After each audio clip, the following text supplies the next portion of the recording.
Uganda Eyenkya.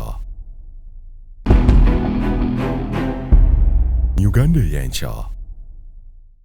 Banizanyo nate mu kitundu kyaffe kino ekirala nze muzzukulu wa Gamuga Moses Wamala tukyakubaganya ebizo n'okwogerezaganya ku nsonga eya human trafficking saako n'okutunda ebitundu by'omubiri ebyenjawulo okusingira ddala ensigo, omutima, akalulwe saako n'ekibumba.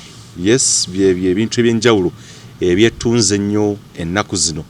Bw'obadde omanyiza bunaki olina okukyusa obwongo obwawulemu. Abatera okugenda mu mawanga ag'ebweru bangi nnyo betulaba nga n'essaawa eno amanyi adduse ebbula ly'emirimu ggwanga Uganda, agenze mu Saudi Arabia, Oman, Qatar, Saudi Arabia, agenze United Arab Emirates, agenze Jordan, alowooza agenze kukola nsimbi ekituuka eyo gaba maziga. Abamu bagiddwamu ebitundu byabwe ebyenjawulo ne bikumbe bo company befunira ssente. Katugenda kutegeera chain eyo baani ddala kituufu. How does it happen? Tukitegeddeko nti already yo kidding emitwalo 26 ejja dola.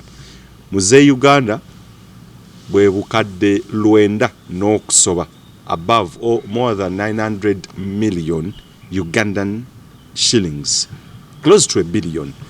Yes, kakati ekyo ogenda kutegeera organs endala za sente mmeka, nsi ki gye zikyasinza okubeereza ettunzi. We are not promoting this, ne tukivumirira ddala era kyetwaga to expose gw'omwana ali wano. Yes, tukiriza ebbula ly'emirimu libuze, naye why would you sell that plot of land mbwogende Saudi Arabia?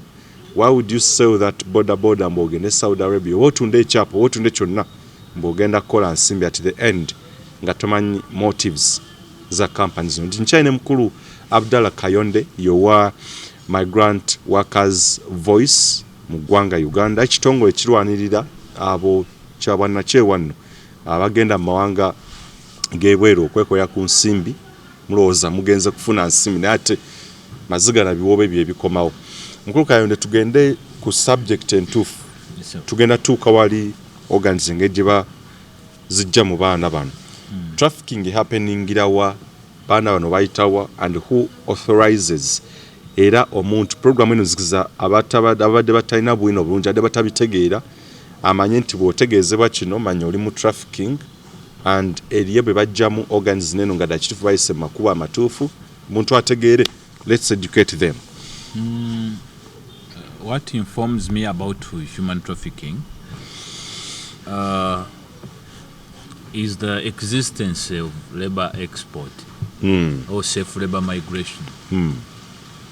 When they were trying to sanitize or instill to position the word labor export being meaningful, they had to first create scenarios of human trafficking. Yes. But human trafficking has been happening for years. You know, even in some countries which do not deal in labor export, they have human trafficking. Of course. And they have budgets to control this. It is at the country's expense, country's responsibility to make sure these trafficking cases are calmed down, sensitization, and whatever is done to turn it down. But for Uganda's case, their main way to curb human trafficking is labor export. And if you ask any company owner, if you ask this company owner that why are you doing this business, which is a bit not clear, they will tell you, we are controlling human trafficking. Girls are being trafficked. You see, when you put a ban, recently when we asked for a ban, they said, now Kayonde, you ask for a ban, girls are going to be trafficked. As if human trafficking has not been happening. It has been happening. Actually, one of our objectives as an organization, we are against human trafficking. We are handling clients of human trafficking as referred by police to our offices to support them in terms of counseling and guidance and other packages to support these people. But you find a company is acting overzealously and is swearing to show how they are working so hard to control human trafficking by labor export. It's so funny. I don't know whether this fits. You know, they swap. Their main way to control human trafficking is through this safe labor migration. But you know, what do they call safe labor? What they call in courts. But the results that were being prevented from the human trafficking have been found out coming out of the safe labor migration. That those who were exported, abatwalibwa mu bulungi nga balina address amakampani weegali agabatwala agamanyikiddwa, have ended up suffering even more than the trafficked, have ended up more at risk than the trafficked, due to the fact that their own business has no independence, has no rights, has no, it has infringed on liberties of workers. You see a girl choosing to say, I'd rather go to Dubai and I sleep on the streets of Dubai than going to Saudi Arabia and be locked up in a house. A girl wishing that, what does it imply in your mind? Does it really show until your business now has a meaning? Does it imply that you really have to continue? Don't you need to check yourselves? Yeah.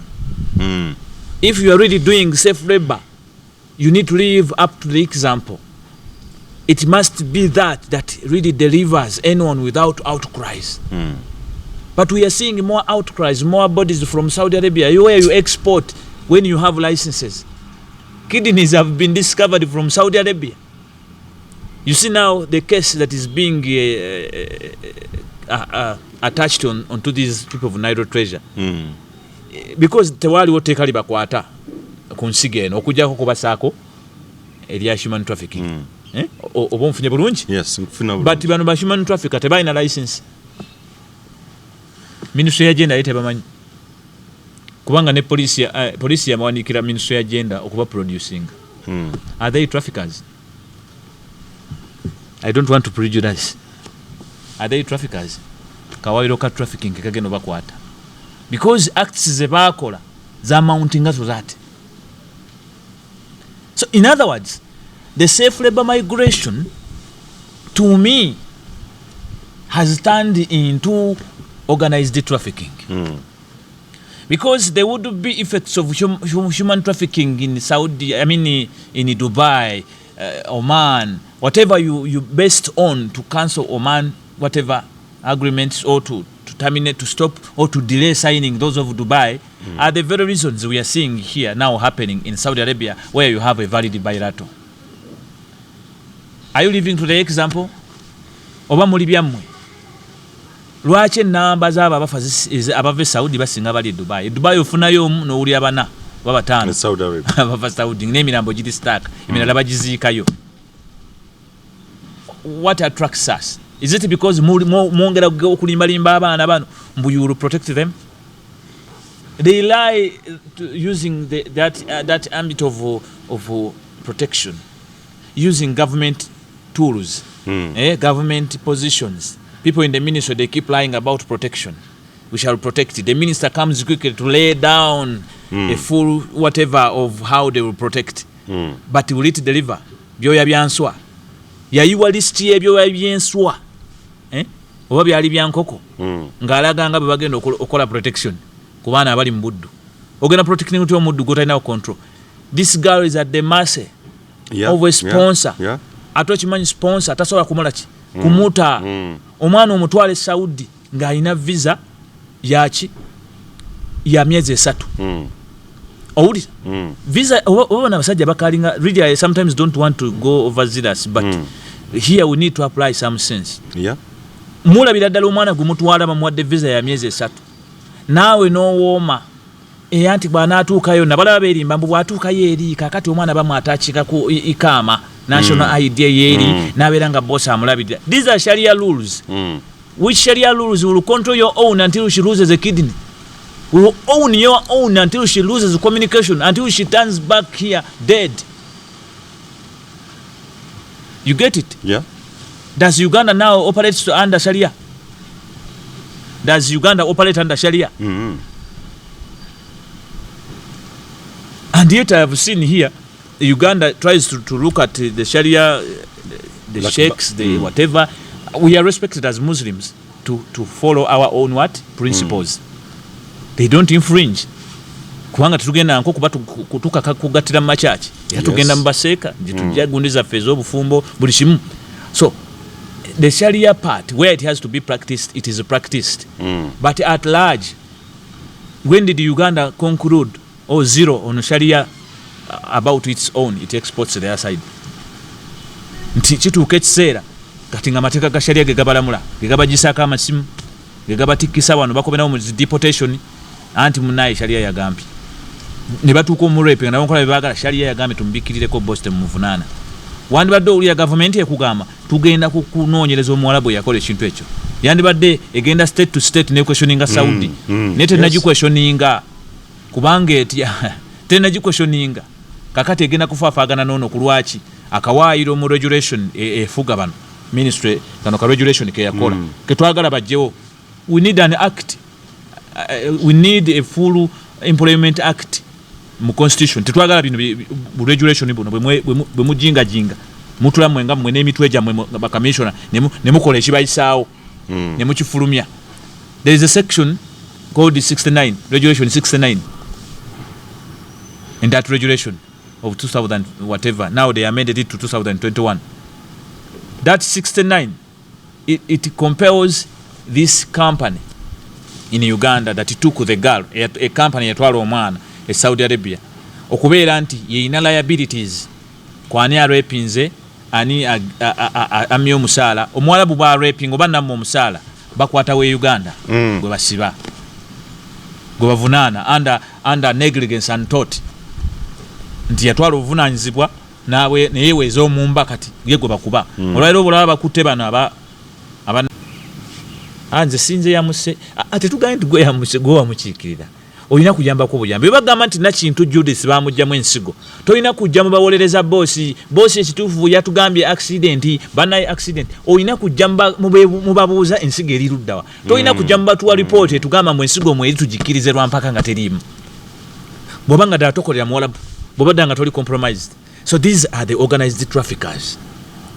So ekigambo trafficking nze kati sikiraba nga ekina amakulu bw'ogamba nti otaddewo kino kyoyisa safe labor ng'ate kiri waasi kitegeeza nti ate kiyinza okuba, I don't want to sanitize it.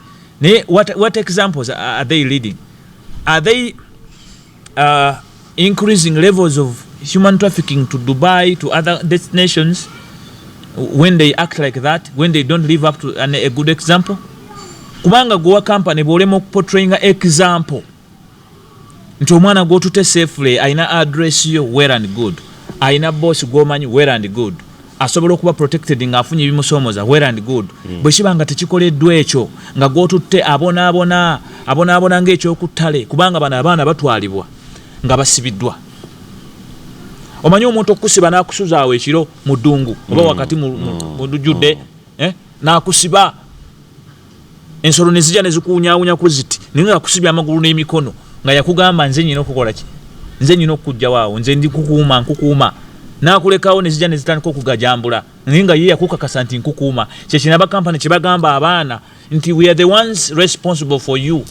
Kayonde ne bwagikuba essimu tomuwuliza owulira kati omwana atuka okulaajana nga bosi atandise okwagala okukwata ku nsigo. Omwana bw'alaaja na kampani ennyamba byenda basibitegeera nga bagamba toyagala kukola drama, tofaayo fe tumanyi oli safe, yongera okole yonaagamba ono gwasibye nti tofaayo paka ng'ensolo ziggajambudde. Laba ziggajambula zikumalawo otandika ojjulirira. Kale singa nna baali bansumuludde nandirinnyo omuti, singa nali sirinaako singa saali mu njegere nandibadde wakiri nziruka nenkola ki nembako weneekweka ensolo zino zitandiira wano neera bwe zimmaliridde. Kakati abaana bano bamukwata mu nyumba we bamutadde n'atuuka okufiirawo wallahi nga tataasiddwa, n'atuuka okubuyaana abatolose ne batoloka, abasabye okudda ku ofisi bami ne baddayo ngera ku miguwa gyennyini adduka ddeena naye agwa miki mu miguwa. Kakati bo baamwefunza ne bamukontrolingira mu system gye bayita ki gavumenti yeekola ki. Kati gavumenti yennyini n'okusigala ng'ogiyayanira egyekuyambe naye nga ate yakutundayo. tesobola compromise nga kukkiriza kukuleka ate oswaze boss waayo Omuwarabu kubanga ye yasooka okuwaayo mu job order yakuwaayo ne bakutwalanga bebaagala n'eri emitwalo gyayo 10 nemaliriza kati nezookola salary nga bwetemako kuba tolina zosindika wano ne batazisalako ensonga eno so kakati obukukusa obusinga okuba obubi obukukusa obuli mu system okukakasa ekyo cases ziriwo olwaliro ziri human trafficking cases eyanamazimire nakintu Judith nakintu Judith ne Najuko Shadia. These are human trafficking cases. Are we doing anything different? Are these companies now traffickers or not? Tell me, are they traffickers or not? Because they are alleged and they are prostituted under that. Which means they are doing human trafficking within the system. One will tell me Kayonde nawe abantu bakubye nnyo mulimu abakola obulungi sibonna they taking these girls to any different region that it may be somehow in Saudi Arabia there is a part maybe a certain place where they don't have kafala. It is the same. Abana mbayisa mu mbeera yemu kati embeera eyo mbayisamu temulina kye mugenda kutugamba temulina kye mutugamba mumulese engeri y'okuba protecting amu nga Abatunda. You cannot. An Arab who takes away your visa, who takes away your passport, then she gives you a ikama, exiting becomes a war. It is a war for one to exit. You only save yourself when you accept to be deported. But for her to decide, olaba n'abali mu contract babalemeddeyo. I want to put it on record. Yeah. Baba yamba nnyo abaana abamalako contracts lwaki babeerayo nga bayayana. Bwe mba nga muli capacitated abama company. If you are not lying in a Ugandan here, sweet talking them how you will do follow up. Era mubalimbalimanizi office ngayo mujjo girabo no girabo tingo yambala uniform genda ku office. Bogirabo tiyambala uniform gende ku office. Ogambo omwana Omuwarabu amazo ya musuza ya mulisa. Amazo mu raping atamu government twala ku office. Akurapinze yakutwala ku office. Sometimes abasajja abo tebakosa common sense. Nze mbewunya. Abaana b'abantu abo bawulira bafa mu nsobi ezira bwanako ng'abaani ababatuma abaana abatalina bugundi abatalina mugongo who are just earning money from us kubanga ye bwamala okufunamu ate awo tafaayo asigala ayingiza asigala anoonya balala bano beje tebasigala baleeta bwamala okufunamu jukira buli bantu abagenda omulimu gwawe gukoma ku deployment oba yes. Ticketing kasa ticketing agamba kubanga bamanya nti ekibinja kigenze ng'Omuwarabu ayiwako kavangata ebisigala tuddamu babuulira batukana abaana bakubira nga tebabamanyi omwana atuuka okuba nga talina na namba ze so bino byatugamba nti babagoberera ne baba olumu ne bagendayo ne baba checkingako ebyo byonna si bituufu. That is decoration. It is just hoodwink to tell you they are doing something. They are just procrastinating. They are not doing anything. Are they even having any jurisdiction there? If they have so, why do they fail to return those who die out of contracts? Why do they fail to rescue those who are suffering in these cities? They do not have any jurisdiction. Tebalina gundi eyo tebagina. Ate ffe bankuba kyeyo no tulinayo jurisdiction. I get my visa, I'm supposed to stay there, I have my ikama. In other words, I'm free to access courts, I'm free to access any point of justice or where I can seek what? Protection. Does this company have? Do they even have a single office? This is what Philippines tried to use this angle to assist their own because they knew the workers have jurisdiction now. Yes. They have been given citizenship there. Okay, they have liberty now to stay. Can't we use this avenue and empower them to be there on behalf of their colleagues? Even if Saudi Arabia did not ratify, but how do Philippines survive? They know, Saudi Arabians, they know.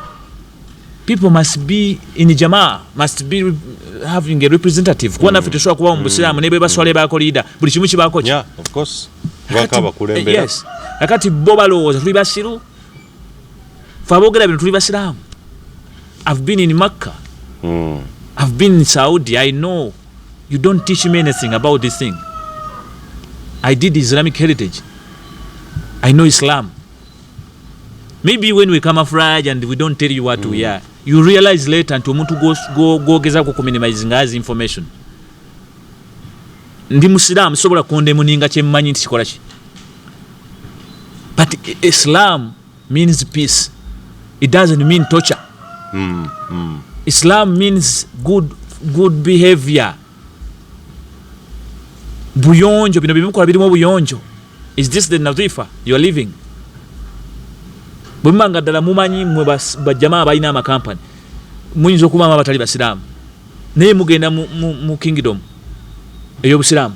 Lwaki tembagamba abantu bajamaa abakulu abalina ama company nga si basiramu?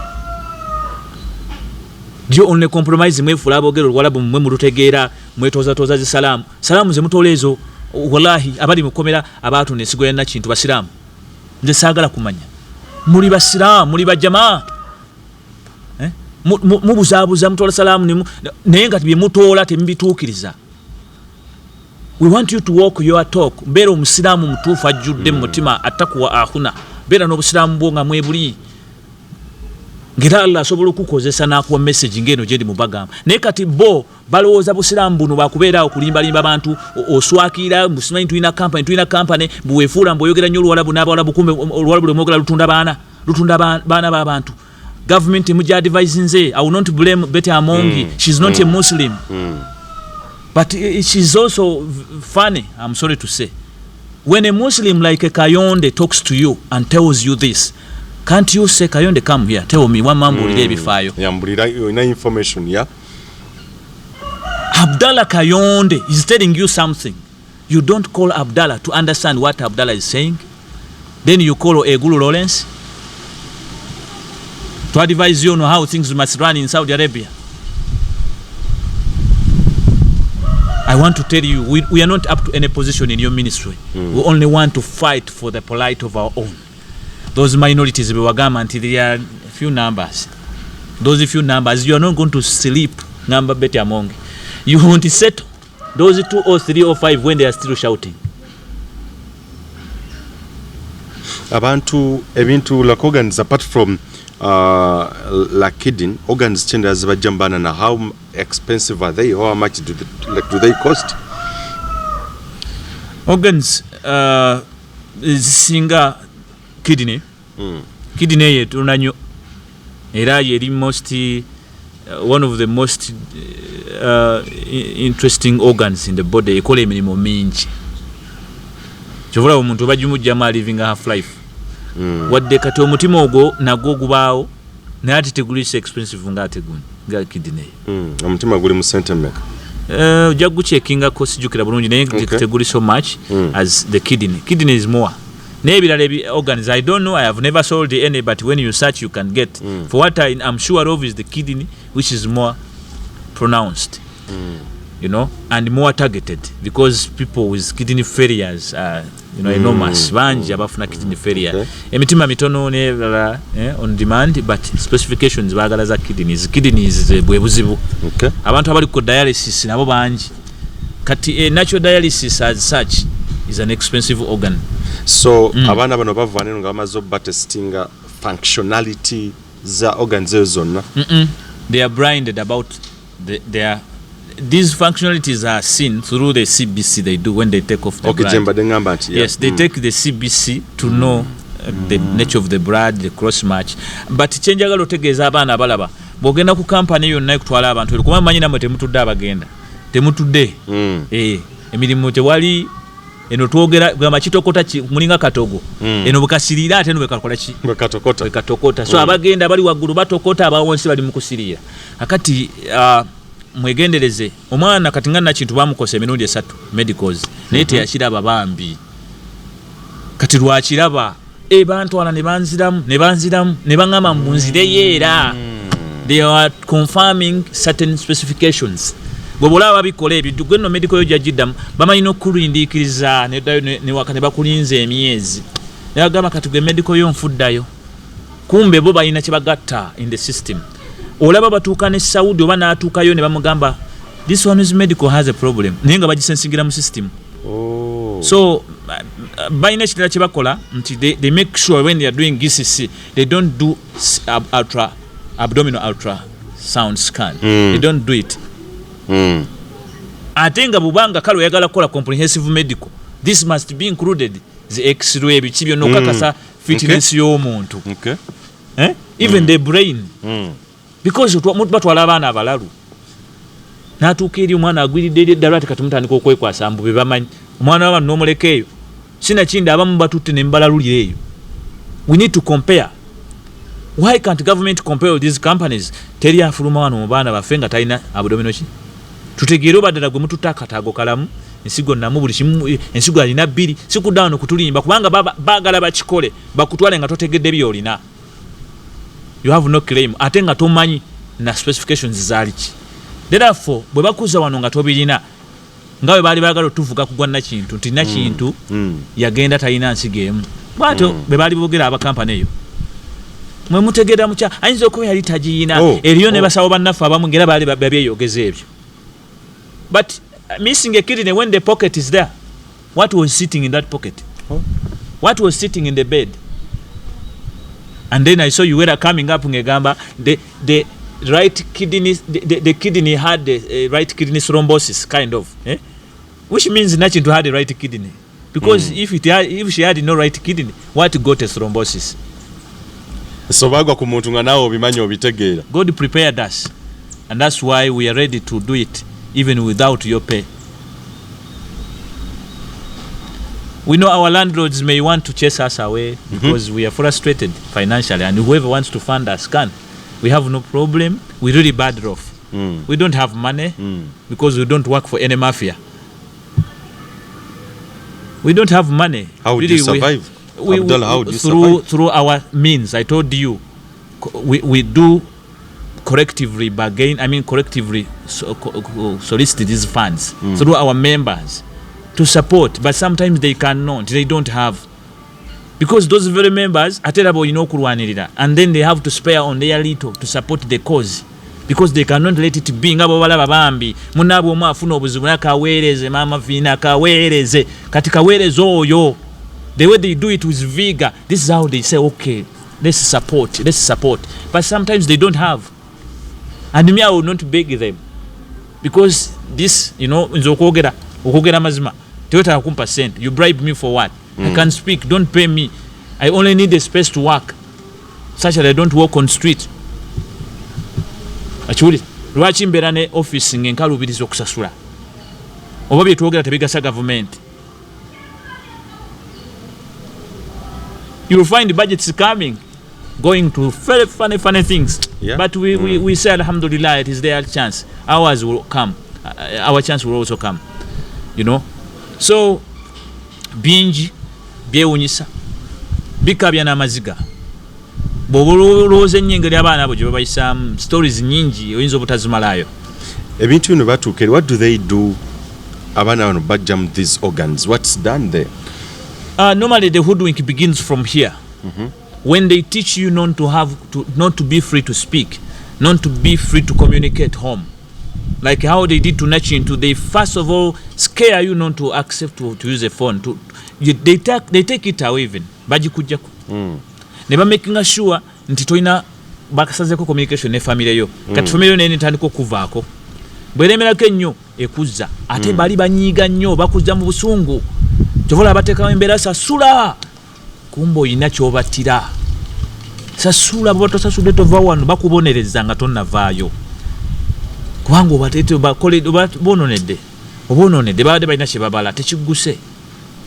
Kati balina n'ebintu ebirala bye beesembese ebiri spiritual ebyo ebiri magini and all that to divert this girl. No, kubanga mwe bakebera nga balaba ensigo mwe eri kumbe eyali entuufu baagitwala ate yakuttisa naye baakuteramu ey'omulalu oba omulala yenna yali tasiki ne babaddiza bode. Kati ekyo simanyi oba we can reach at that when we come and do mulago postmortems. They will tell you, they will assemble these organs to show whether they were cut off and all whatever, but still it may not be satisfactory. You get it? So mukugira omuntu asobola okuswapinga ki organs ezo era n'akulimbalimba nomaliza nga ofudde mu nfeeyo kati bana abazadde batagenda mu postmortem nammwe temumanya. You get it? So abaana bano eri batuusibwa batya okuba nga bajja mu gundi ezo, blinding them, n'atamanya na kiki oba kigenda kubaawo. Abamu basooka baagala nnyo kati nga namazzi mmire ne bamwagala nnyo n'awulaabula n'akkiriza byonna n'abawa, twala byonna byennyina. Bambi amaliza akuloosinga nabo gye baagala gye bamuzza n'amaliriza ng'agenze ne bamuteekako embeera ey'obulyazamaanyi. Abalala bamukwatirayo ne balinda contract eggweko, kubanga bweggwako bajja kwekwasa yagaana okudda. Twamugamba nagaana okudda nga bamulaze omukwano mungi. Kati bamutuusako obulyazamaanyi ne bamubika nti afudde nga contract eweddeko. Tejja kubaako question gy'obuuza ebadde yaggwako, kugamba amaanyi gaggweeraawo. Abalala balina okutulugunya, ateekawo embeera ekankanga omwana oyo n'amutulugunya, omwana oyo n'afuna n'atandika okufuna embeera egetinga subordinate nnyo, n'akkakkana n'abanga buli kimu asalendalinza. Batuuka abaana abo kubanga takommunicatinga na famire ye ku lw'okutisibwatisibwa okubateebwako, nga ne famire yagikyawa. Kampani zibateekamu obukyayi obwo, omwana n'akyayira ddala famire ye, naye nga kampani yabateekamu ebintu ebyo. Mbwabo bazadde bamwe bajja babba, bajja balya ssente. Naye nga mu kusuuka okusiitaana okunoonya ne yatutte ensigo bazadde be babundabunda. Okuzza omulambo okunona emirambo okweyapo tulaba bazadde be babundabunda. Era kyengamba bankuba kyeyo, weeyawulira ku bazadde bo ne weedistancinga, naye embeera gye tulagamu oba embeera gye tulimu ogenda tuuka Betaaga nga nze ndabye ba husbands bangi nnyo wano ng'omuwala yava wano nga bakyawaganye bubi, naye ate ogenda ogerabe kuti famire teyina bulungi, naye ng'ate husband yasiitaana n'azisonda eno, omusajja ono n'azisonda eri, bonna abako n'ab'emikwano bonna batunulira muko oyo. Weekoza amanyanga oluusi ofunye obuzibu eyo, naye ng'ate bwe kati omusajja baawo gwaleka emabega oluusi nga mwawukanye, ate kati yasiitaana okuzza maama w'abaana. So bino byonna bikolebwa nga hoodwinking eteekebwamu ki basajja bano abali emabega waaki, ate nga kye balina okukola kubaza endagaano zaabwe ez'omunda ze basayininga. Eno ze batabagamba. Tebatatugamba basayininga okulaba nti babuzaabuza omwana ono alina okuba nga ali talatiibu, kubanga agoberera era bw'akyankalanamu bw'ati kyova olaba ontalina muwolereza. Okiwulira? So yembeera eyo. Abamu bwe batugamba nti bafunye accidents, are these things real oba nabo biri connected to? Of course accidents come to justify these organ deals. Not all accidents, but some accidents are stage managed. Okay. They are stage managed just to show nti tebitukwatako naffe kyazze nga kabenje nga bola kati ene yanna kintu. How can an accident happen and then it only picks a kidney? I have never seen an accident that does a laparotomy and causes this what? These cripples I saw of Nachintu. An accident, egongo bazeringa wa polio. And an accident that only brings one wound, which is a surgical laparotomy. And eventually a kidney dismisses. The surgeon doesn't know what he saw or what he removed was a spleen, which is there. A surgeon in Saudi Arabia reports they removed the spleen. But coming to Uganda, we find the spleen is there normal and healthy, and then the kidney is missing. And the surgeon in Saudi denies removing a kidney. For him, he says, I never touched a kidney. I don't know where it went. Maybe it jumped out. And even when they were bringing a court ruling, this court ruling for an accident, it never mentioned anywhere that a kidney was found missing by the time of the accident. Where did the kidney go? They never mentioned the kidney, not even a word kidney appeared in this court ruling. What were they compensating if they were not fixing it? So planning an enteekateeka ey'okugyamu organs neno byonna bitandikira waneno. Of course bitandikira wano. Some of these girls go innocently nga tamanyi nti wa organ. When they reach there, they are rendered desperate until they remain at the mercy of the rescuer. The rescuer now gives a second option. Hello, how do you see? Before you go to suffer, there is a way you can earn billions in just minutes. Just give in your kidney, you go. These deals are done by fellow Ugandans who are planted there to accomplish. Now they know when we come and be positioned as stakeholders, we shall. Have you had kidney cases in the Philippines? How many? Make your research. Philippines in Saudi, how many have been found guilty of such? Yes, they die of certain incidents. Some of them basinga committing a suicide. Wabo basirise nnyo, bwanyigirizibwa ennyo yeetuga. Yeah. That's the nature. Yes. Negati kidney cases and these funny scenarios, you don't find them much in the Philippines because they knew. Finally, they represent their own. What we are calling for is simple. If you cannot give up on taking Ugandans to Saudi Arabia, please include the Ugandans you are taking. Don't take them as bananas. Include them, let them be part of the process. Let them own the process. Let them be there. Don't decide for them. What are you cooking behind the closed doors and then you want us to serve it? How do you know our appetite? You want to prepare an appetite and then, taste, and then you want us to... How do you know that this is the taste we want? You are preparing something we don't like. We tell you we don't want what you are preparing. You insist what you are preparing is right for us. And we also allow you? No. So cases, like as we wind up, cases mwakafuna eza ebintu bino ebyokujjamu abaana, kidneys and whatever, ziringa mmeka, like roughly ever since you started? That question, I expected it, even from anyone who would bargain, to say this is not alarming. Kayonde, tuweyo case endala nga 5 ez'ensigo tuyimirize emmotoka eno etambula tugikanike. Kubanga bo baagala gikanika ng'etambula. Etokota etambula, yingini ekubye naye ate bo bakola ki? Bakanika. Eno etambula. Kisoboka? Yensonga lwaki twasabye okuyimiriza ki? Temporary ban, not forever, because you cannot infringe on these workers' rights. Temporary ban on what? On those workers that are exported by government. Okay. In particular, don't stop other movements. Stop those, because the most complaints are coming from you who are licensed by government. So we are seeking for a temporary ban. I want to be clear to the Human Rights Commission if you did not understand what we are saying. Temporary ban. And if you refuse to give us a temporary ban, this is going to say or to justify that really you can service a car, a moving vehicle. In brief, government is exposing. You are going to expose yourselves. You let this business continue as it is. We are telling you there is something wrong. You mean it is normal day when in action is missing a kidney like this? It is normal for you not to stop this vehicle and check where the leaking is coming from? You want to continue driving? Ministry of Gender, you want to continue clearing more girls to go because you can't stop a bit. Well, how are you going to check and understand the nature of this case? Or you want to rush us and then you slap it onto human trafficking and then you leave it there because everyone knows human trafficking. Therefore, your organized traffickers have not committed any crime because they were organized traffickers. Therefore, it is business as usual. You are exposing yourselves. If you are going to service this vehicle without having to first stop it, you think it can be serviced when it is moving? You can check these companies when they are deploying more. How will you know that they are not continuing to do the same? Bakola ebibi ebimu kati musoke mbayimirize buli omwa kwe audit buli omwa tubulire watwala bameka okuva mu mwaka guno na guno bonna batubulire we bali kuba bomu Abatunda datete mukimanya abamu tebamanyi na gye bali ge mazima kafuka kwa kulizo mbajeko license zo paka nga batubulire gye bali abaana b'abantu abaana abalalide mu contract paka nga bakomezeddwawo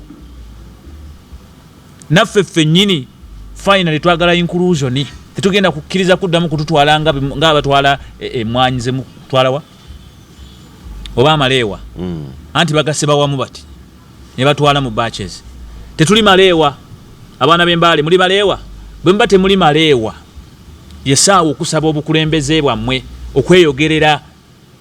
Don't assume you are going to talk ngumaze okutuuka eri mu kiyumba ky'omuwarabu obulire government etegere nnyo ky'ogigamba. No, your leaders will come out and tell this government once you appoint them or you nominate them to represent you, and then you will trust what they are saying. Nze nganze Kayonde setaga kuba leader wammwe. I'm naturally positioned. Setaga bukulu.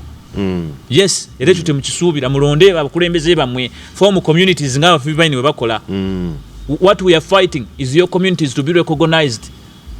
President Museveni yagende Dubai, aina guest charge yakola.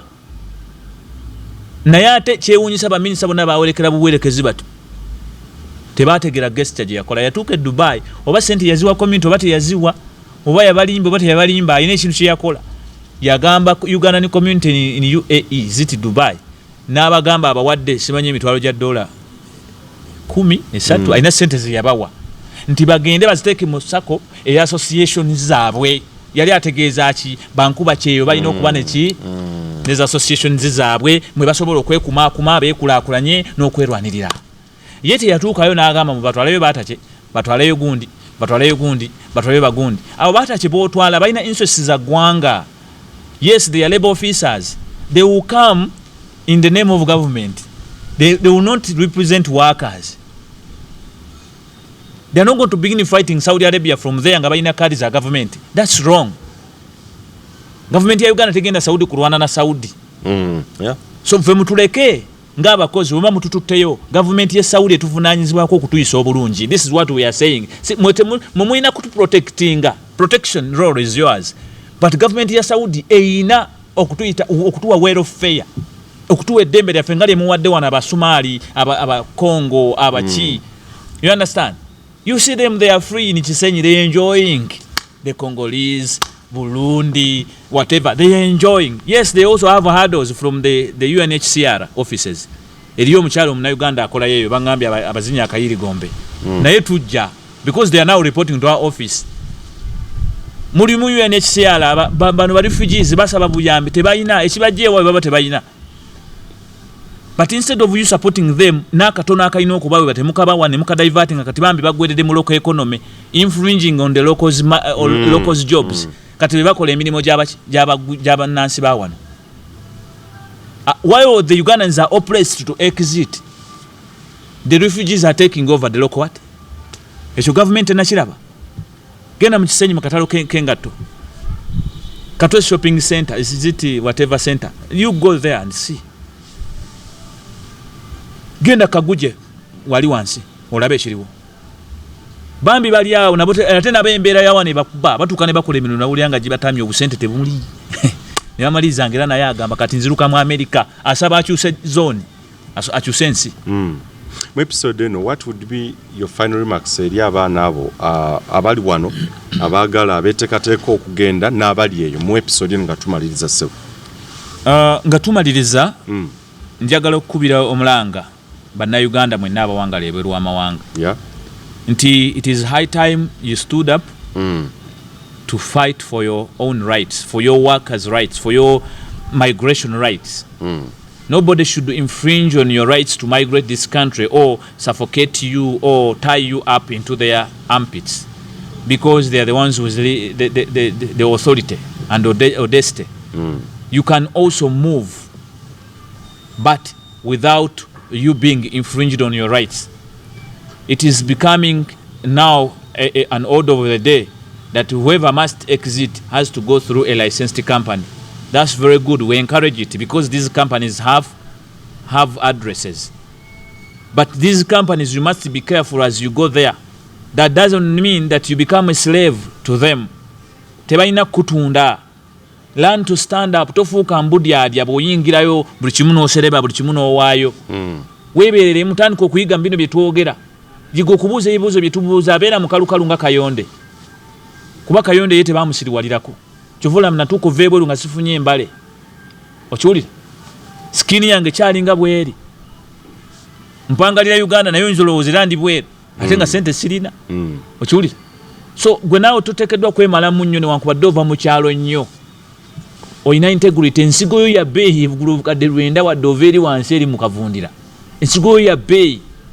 Gy'okoma okwebaka gye bagenda okukoma okuginoonya bagikwateko mu network. Toyina. Abagendo gitunda be babakwewomezaako nga bakutwala babasimbisa line ne babalimbalimba nga byonna tubafaako baana baffe tubafaako. You are just ready for sale. So it is your liberty to migrate. You are free, and this is what we are saying. You are free to change zones to go anywhere you want. Nobody should infringe on tetubagaana kugenda kusaba mirimu. You are free to change and get better wages. Naye togenda ne weewaayo mu buddu beera alert. Ne bwoba ogenze mu kiyumba eyo ng'olaba bosi watandise okukola ebintu ebitajja, please beera alert. Teweemalaamu nnyo, tomala gali aguzibwa. Ate togaana ddagala. tugana ddagala ayinza okubanga ndi ddagala ojjanjabibwe owone kuba naye ensigo ajagala namu tuluteka kuwayiriza buli ddagala libakuwa nti ate kakati butwa mujje mu migrant workers voice fe tuli open tujja babuulira tuli basawo ate ba lawyers so we have knowledge at least okubabuulira ate twakuba ekyeyo tujja babuulira kyemwetaaga musobole okulaba nti obulamu mu protectinga n'eddembe lyemu afunye omusango tosirika gwe bafunisiza olubuto baba ku rapins jangu gye tuli vambine ebya embassy bye batwala ne bafoteze ne bakulimba lima ne bakuwayo obusente not that one nofuuka ekyonziira naye nga naye yakukwata tataleeteddwa on board I mean on book okubuuzibwa so mbakubiriza tubeere bumu amamesa amangi tegesimira binnya okweyawula walolo okuba bagenda ne kampani gundi ne mutuuka ebweru ne mwevuma buli omu alaba munne nga mujjawe kibi yesawa tukwatagane Migrant Workers Voice Network Association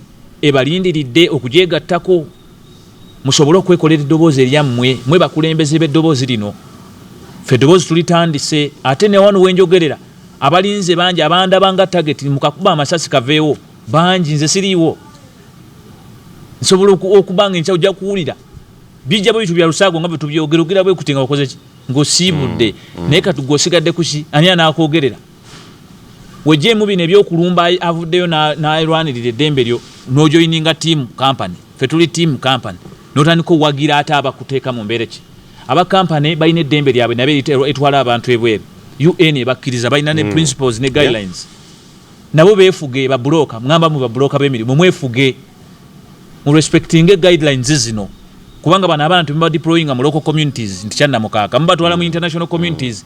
There's no reason whatsoever why you don't respect the international labor standards and you want to choose to design your own way. Abama company teri agana kuba buloka goba wasala kuba bwa buloka kola bwa buloka bwo nereka ate kwagala kwefuula mukozi kubanga mwakola bwa buloka ate muvulubana mwefuula mbu ate mumukiikirira abakozi mutuleke. Do you find us younger ones that you are promoting child labor anti mutwala abata abatasobola kweyogerera? Then we get to know you are promoting child labor which Uganda ratified. Uganda yakakasa obutakola child labor bemutwala Saudi si baana bato. It's high time mubawe eddembe lyabwe ngamba Betty Amongi honorable minister okyalimu obwa fresh nti ebintu okyasobola okuba modeled to do the right thing if you don't accept to be used by the mafias. What we are calling for is for justice, a representation of workers. Simple. That is the simple polite. Why do you keep closing these doors? Bichibye mukoleyo. Wema temina chibiche mukola chichiche mukweka. Are we not speaking any language you understand? Nga tugezaako. Yes sir. Abantu bano basobola batuukirira batya in case Migrant Workers Voice osobola okugenda ku mukutu ogwa www.migrantworkersvoice.org oba noyita ku namba ez'essimu nja kuba weesinga okuba very convenient 0700775501 0700775501 eyo wonna wogugumukira wonootegerera nti neetaaga obuyambi yitakweyo ennamba oba saawa mmeka tetulina takabbulu tujja kuddamu wabula kyenkukubiriza bw'oba ojja gye tuli beera open tetwagala balimba kubanga bw'olaba tubyogera wano ge mazima tetwagala kutulimba jangu ng'ogenda tojja ate kutuzanyirako kuba eriyo abajja otuzanyirako mwana omuwala bamukusinikira nga ajje ku strippinga akujje ku mulamwa naye abamu twawaganyala batusementinga so ojjanga ojja n'omuzannyo bwe gutyo ate oyinza omaliza ng'ovuddewo bubi naffe kubanga naffe twekengera environment mwetukola ki mwetukolera so tojja kutwejingirako tebakukozesa eriyo abajja okwewandiisa oli najja neyeewandiisa n'afuna membership receipt n'agenda nga agitimba. Membership is legal. Who told you to come and subscribe? What do you mean by subscription? Okiwulira? So bw'osalawo okujja okwegatta ku kibiina kitegeeza oli wa mukyo tokiwemula nkya. So ebyo nonnabbi mubitunuulire mube babuvunaanyizibwa ate naffe mutulwanireko because mwe mutakuba nduulu abagenda tumaliriza bagenda kutusanga nga tuli awo bwe tutyo, right? Yes. So your defense matters as we pray to God to protect us. Wow. Nja kumaliza nga nsomedde eno because I have my own security which I know that is protecting me. Yeah. subhanaka allahumma bihamdika ashhadu an la ilaha illa anta wastaghfiruka wa natubu ilaika hasbiyallahu wa ni'mal wakeel. Nsabe duwe eyo giteekeyo. Ngenda giteeka. Ne baganda bange abali eyo bategeera ani atukuuma. Uganda Eyenkya.